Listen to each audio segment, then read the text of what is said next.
siswa beraktivitas fisik sebagai alternatif bermain gadget.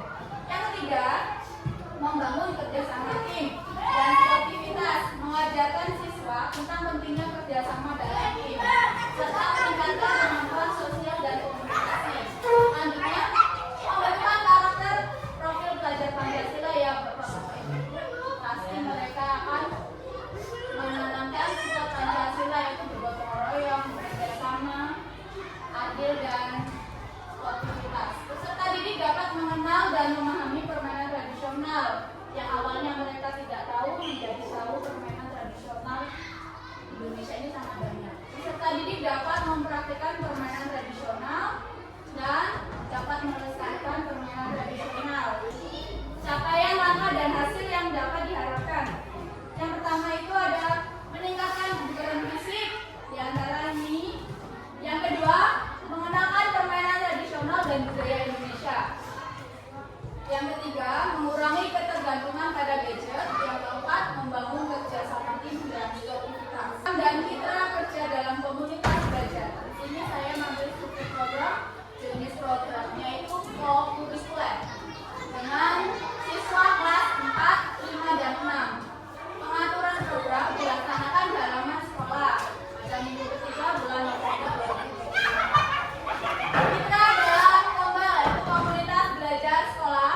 Ada kepala sekolah sebagai penasehat dan fasilitator dalam komunitas belajar.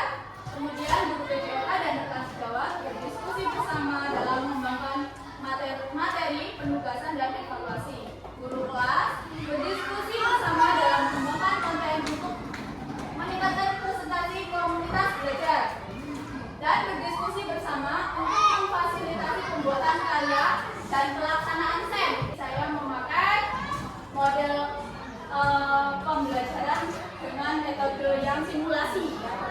Dan di sini kapasitas yang dimiliki yaitu 1 SDM, sumber daya manusia. Di sekolah memiliki juga kepala sekolah, guru yang sudah Terus yang kedua, murid yang kurang lebih berjumlah 237 siswa yang mengikuti kegiatan ini kelas 4, 5, 6. Setiap kelas mengirimkan perwakilan sesuai minat dan bakatnya untuk menjadi panitia, wasit, dan official dan penonton juga ada. Yang ketiga, sekolah memiliki halaman untuk olahraga yang cukup luas, bisa untuk membuat lapangan double outdoor. Sekolah juga memiliki jaringan internet dan web yang baik.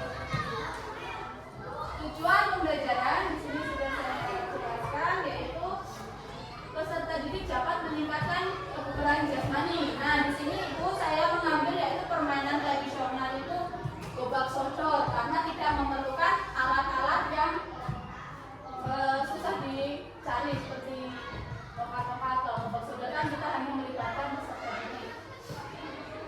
Yang kedua, menjadi produk utama yaitu meningkatkan kesadaran akan pentingnya kebugaran jasmani dan mempopulerkan hasil kembali permainan tradisional di kalangan siswa.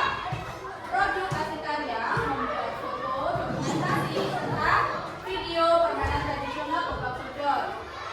Nanti lalu dipublikasikan di media sosial. Pertanyaan dari pembelajaran berbasis proyek dan dirancang. Dari sini nanti anak-anak menjawab misalkan bagaimana contoh permainan tradisional meningkatkan kebugaran jasmani, apa manfaat bermain permainan tradisional bagi anak-anak atau masyarakat. Selanjutnya tipe proyek meningkatkan kualitas hidup peserta didik secara keseluruhan baik fisik, mental maupun sosial. Kenal model pembelajaran, model pendidikan kebugaran. Otomatis kalau anak-anak bergerak mereka pasti bugar.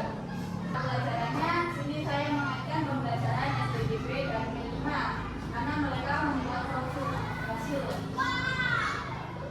Kemudian pembelajaran berbasis proyek yang dirancang termasuk intrakurikuler